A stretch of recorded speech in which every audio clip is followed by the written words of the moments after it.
कक्षा दसम आपकी प्रश्नावली 4.2 क्वेश्चन नंबर 6 अंतिम प्रश्न है ये। क्वेश्चन नंबर 6 आप देखिए, अंतिम प्रश्न है। प्रश्न आप देखिए, किताब में लिखा गया है, एक कुटीर उद्योग एक दिन में कुछ बर्तनों का निर्माण करता है।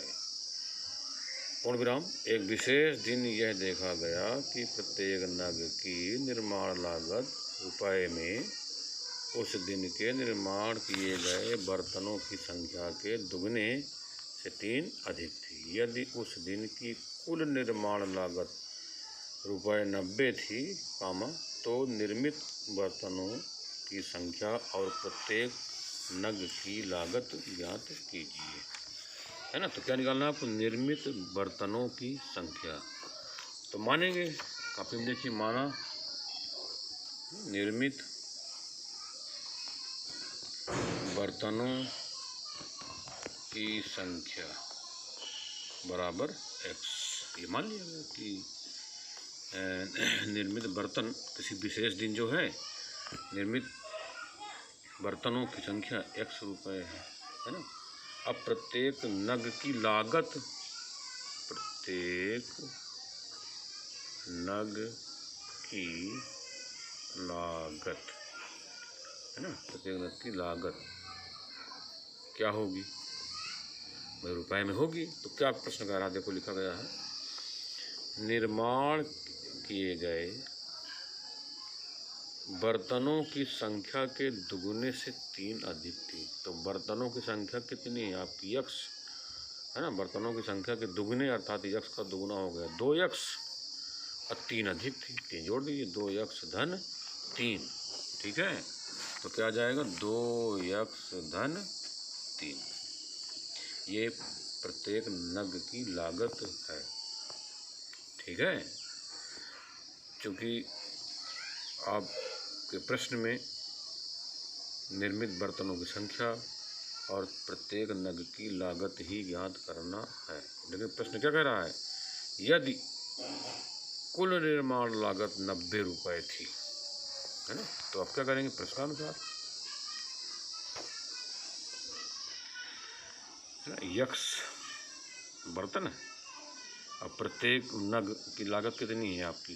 2x धन 3। ठीक है। तो क्या करें? गुणा कर देंगे।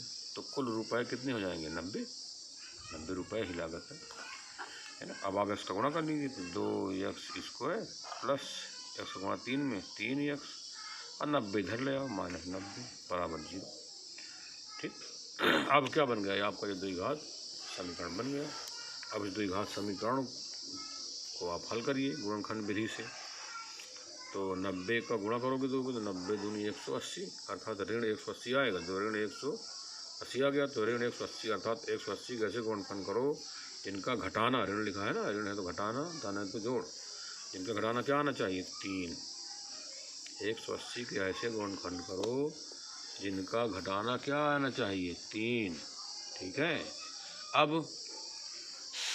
गुणनखंड कर लें। तो गुणनखंड करेंगे तो आएंगे 15 गुणे 12।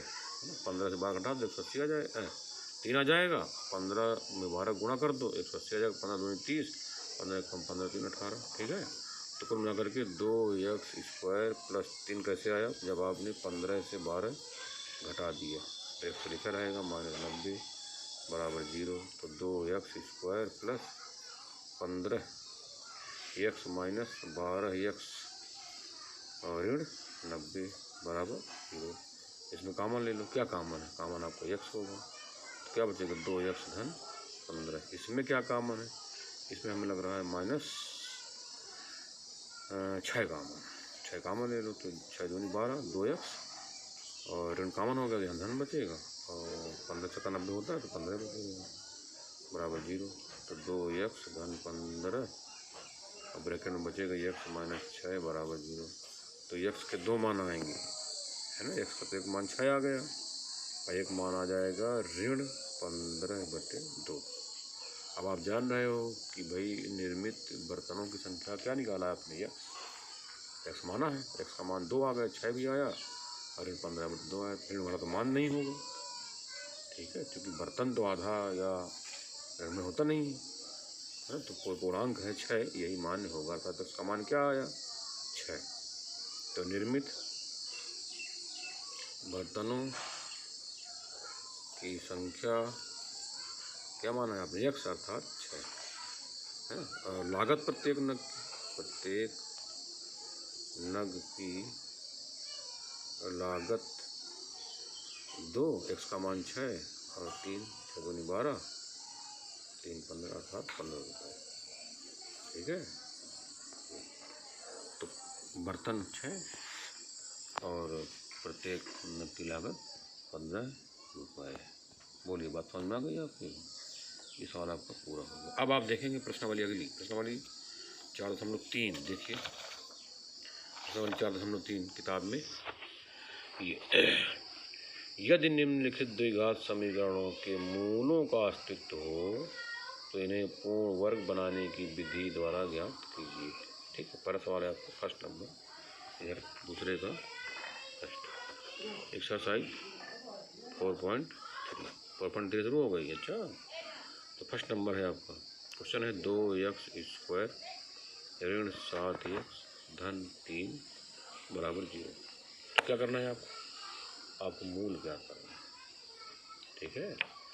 अब मूल कैसे ज्ञात करेंगे, ये एक प्रश्न है। इसमें जो मूल ज्ञात करना है गुणनखंड विधि से नहीं ज्ञात करना है, ये ध्यान रखिएगा।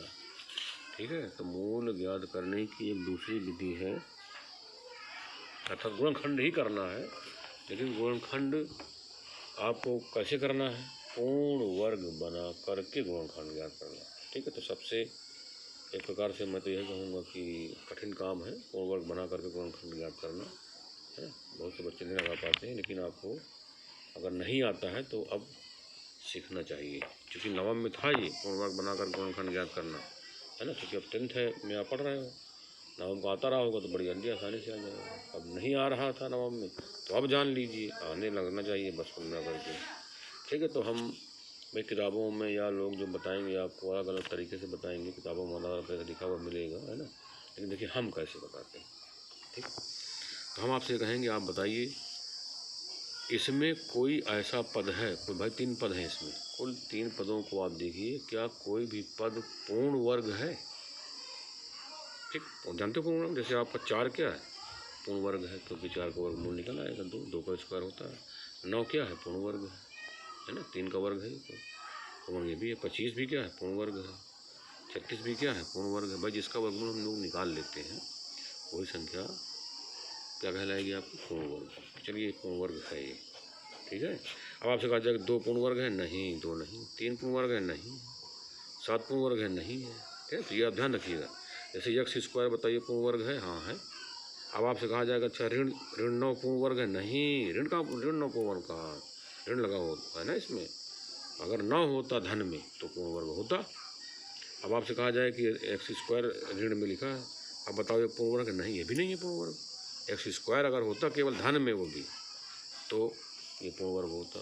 ठीक है। तो ध्यान रखिएगा आप।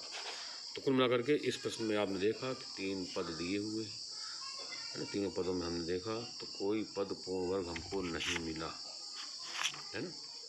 अब बिना पूर्ण वर्ग बनाए हुए कोई एक ही पद पूर्ण वर्ग बन जाए, एक पद पूर्ण वर्ग बन जाए, 2 पद पूर्ण वर्ग बन जाए, तो हम पूर्ण वर्ग बना करके गुणनखंड बड़ी आसानी से ज्ञात कर सकते हैं। अब मूल भी निकाल लेंगे। भाई गुणनखंड हो गए तो मूल भी निकल आएगा बड़ी आसानी से। देखिए भाई कोई पूर्ण वर्ग नहीं है इसमें, तो क्या आप पूर्ण वर्ग बना सकते हैं? हाँ, बना भी सकते हैं। कैसे? देखिए, अगर ये x² में जो 2 लिखा हुआ, 2 को गुणा है, जो x² का गुणांक जो 2 है ये ना हो, तो आपका ये पद पूर्ण वर्ग बन जाएगा। तो उसको क्या करें आप? 2 को हटा दीजिए, 2 का भाग दे दीजिए। जब 2 का भाग देंगे तो पूरे पदों में देंगे। अच्छा देखो हम दे रहे हैं 2 का भाग, ये देखिए क्या कर दिया, 2 का भाग दे दिया भाई अब सभी पदों में। कोई दिक्कत नहीं। चलिए तो 2 तो कट गए। x² ऋण 7/2x प्लस 3/2 बराबर 0। तो 0 में 2 का भाग देखो 0 में जाएगा। अब आप बताइए कोई पद पूर्ण वर्ग है? हाँ, ये वाला पद पूर्ण वर्ग है। ठीक है। तो जब एक पद पूर्ण वर्ग हो तब के लिए ये नियम है जो हम बता रहे हैं। अच्छा, तो ऐसी स्थिति में क्या करेंगे आप देखिए, आपका ये द्विघात समीकरण है ना, और एक पद इसमें पूर्ण वर्ग आपने बना लिया है। एक पद पूर्ण वर्ग जरूर से ज़रूर होना चाहिए, अगर नहीं है तो आप उसको बना लीजिए। ठीक है, तो ये हमने बना लिया। अब क्या करेंगे, आप देखेंगे हम आपसे पूछें अगर इसमें कि आप बताओ इसमें b का मान क्या है, तो आप क्या कहोगे, नहीं ax² + bx + c से जब आप तुलना करोगे तो b का मान क्या निकलेगा, ऋण 7/2। c का मान क्या निकलेगा, 3/2 धन में। अच्छा, a का मान क्या निकलेगा, 1। तो हम क्या पूछ रहे हैं आपसे, b का मान बताओ, तो b का मान क्या निकला, ऋण 7/2। तो जब एक पद पूर्ण वर्ग हो तब के लिए है, ये दो पद पूर्ण वर्ग है तब के लिए नहीं है। ठीक है, तो गुणनखंड करने के लिए आपको जोड़ना घटाना है ना, जोड़ना पड़ेगा या घटाना पड़ेगा या दोनों काम करना पड़ेगा, दोनों है ना, जोड़ना घटाना या दोनों, अर्थात दोनों ये। ठीक है, पड़ेगा, देखो हम लिख दे रहे हैं सीधे सीधे। अब क्या जोड़ना घटाना पड़ेगा, तो आप कहेंगे b का आधा, b का मान क्या है, ऋण 7/2। तो b का मान देखिए हमने लिख दिया ऋण 7/2। तो अभी तो हमने b लिखा है, b का मान हमने क्या कहा है, b का आधा, आधा का मतलब 2 का भाग है ना, b का आधा कर लिया, तो b के आधे का वर्ग, ये ध्यान रखिए आप, b के आधे के आधा कर लीजिए, उसका वर्ग कर दीजिए, तो कुल मिलाकर क्या आया, ऋण 7/4 आ जाएगा और स्क्वायर, तो कुल मिलाकर के 49/16 क्या जाएगा, 49/16। ठीक है, 7 का वर्ग 49 और 4 का वर्ग 16, ऋण का वर्ग और धन बन जाएगा। तो 49/16 आपको इस द्विघात समीकरण में जोड़ना पड़ेगा। देखिए, तो x² - 7/2x + 3/2 धन 49/16 ऋण 49/16 बराबर 16। ठीक है, हमने जोड़ भी दिया और घटा भी दिया, एक धन है और एक ऋण है, कट भी जाएगा था, कोई फर्क नहीं पड़ेगा, वही जो था पहले वही है। लेकिन हमको चूँकि पूर्ण वर्ग बना करके गुणनखंड ज्ञात करना है, भाई ये पूर्ण वर्ग नहीं रहा होगा तो हमने बना लिया। अब पूर्ण वर्ग जब बना लोगे तो ये बन गया, भैया जोड़ भी दिया घटा भी दिया, ये पूर्ण वर्ग बन गया। ठीक है, अब कैसे बन गया देखो हम बता रहे हैं अभी आपको, है ना। तो पूर्ण वर्ग का मतलब ये जब आप जोड़ दो घटा दोगे तो ये फार्मूला बन जाएगा, a² - b², एक बार धन में एक बार ऋण में, पढ़ा कि नहीं पढ़ा आपने ये। तो ये प्रश्न आपका इस रूप में ढल गया। ठीक है, अब देख कैसे देखिए, आप देखेंगे ये और ये, ठीक, अर्थात x -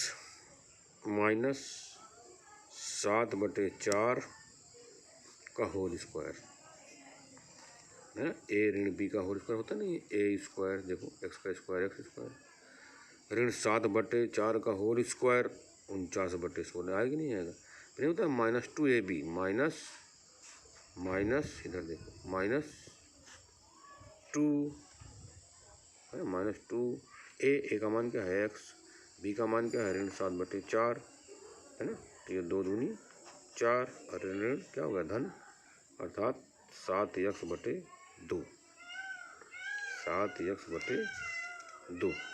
ठीक है, तो मान 1 क्या जी, 1 मान 1। कुल मिलाकर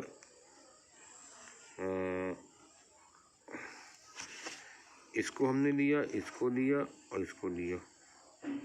ठीक है, तो क्या आना चाहिए, ऋण 7/2x है ना, होता नहीं a² + b²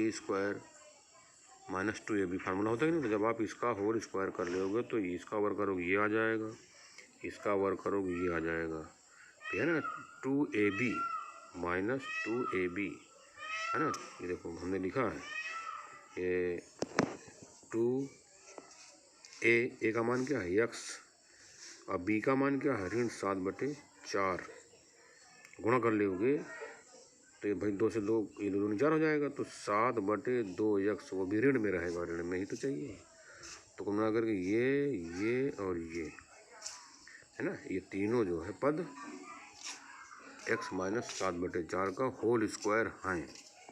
अब क्या बचा, 3/2 ऋण 49/16। देख लो, 3/2 ऋण 49/16। लसपा क्या आ जाएगा, 16, 2 अट्ठे 16, 8 आया 8 3 24 और 16 कम 16 1 का 49 से गुणा करोगे तो 49 है ना। 24 से 49 घटाओगे तो क्या आ जाएगा 25 ऋण में, तो ऋण 25/16, ऋण 25/16 मुड़वाएगा अब बराबर 0।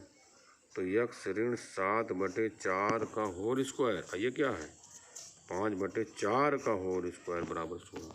अब देख लो ये बन गया a square minus b square, अर्थात एक बार धन में और एक बार ऋण में। अब एक बार धन में एक बार ऋण में जब आप सवाल को लगाओगे पूरा करोगे तो देखिए लिखा गया है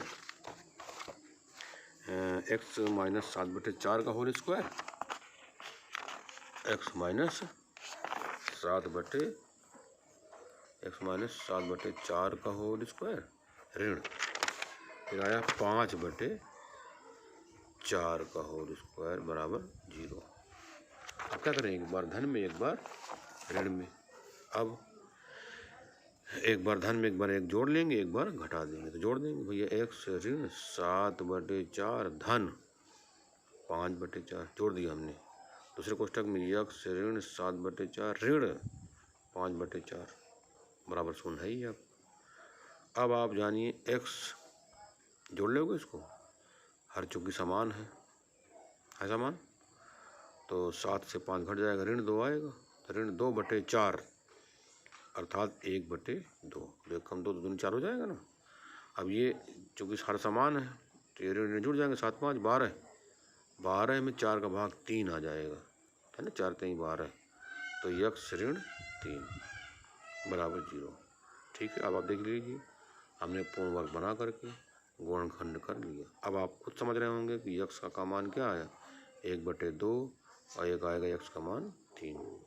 ठीक, तो ये क्या निकला है, मूल, जो आपका फर्स्ट नंबर क्वेश्चन था किताब में, देखिए ये है ना, आपने पूर्ण वर्ग बना करके, ठीक है, पूर्ण वर्ग बना करके हमने क्या ज्ञात कर लिया, मूल ज्ञात कर लिया। ठीक, अर्थात x के 2 मान होंगे, भाई द्विघात समीकरण है तो x के 2 मूल होंगे, अर्थात x के 2 मान प्राप्त होंगे। ठीक है, चूँकि ये समीकरण है, आप जानते हो किसी भी समीकरण के हल निश्चित होते हैं। ठीक है, चूँकि ये समीकरण है, कोई सार्वसामिका नहीं है, तो x के 2 मान आ गए और यही दोनों मान x बराबर 1/2 या 3, यदि आप x के स्थान पर 1/2 लिख के देख लें या 3 लिख के देख लें तो ये बायां पक्ष और दायां पक्ष क्या आ जाएगा, समान आ जाएगा, अर्थात ये समीकरण संतुष्ट हो जाएगा। तो x के जो 2 मूल प्राप्त हुए हैं ये दोनों मूल इस समीकरण को संतुष्ट करते हैं। तो कुल मिलाकर के आपने देखा, हमने फर्स्ट नंबर बताया, बहुत इत्मीनान से बताया। ठीक है, कैसे निकाला हमने, पूर्ण वर्ग बनाकर गुणनखंड ज्ञात करना सिखा दिया। सेकंड नंबर है इसी का, सेकंड नंबर है, ठीक है, क्या है, 2x square plus x minus 4 बराबर 0। आप देख रहे हैं इसमें कोई भी पद पूर्ण वर्ग नहीं है, भाई 4 तो है लेकिन ऋण में है, ये ऋण 4 कहाँ पूर्ण वर्ग होता है, 2 का भाग दे दीजिए। ठीक है, जैसे हमने फर्स्ट नंबर लगाया बिल्कुल उसी प्रकार आप सेकंड नंबर लगाइए। ये हमने आपको होमवर्क दे दिया, शेष काम अगले दिन।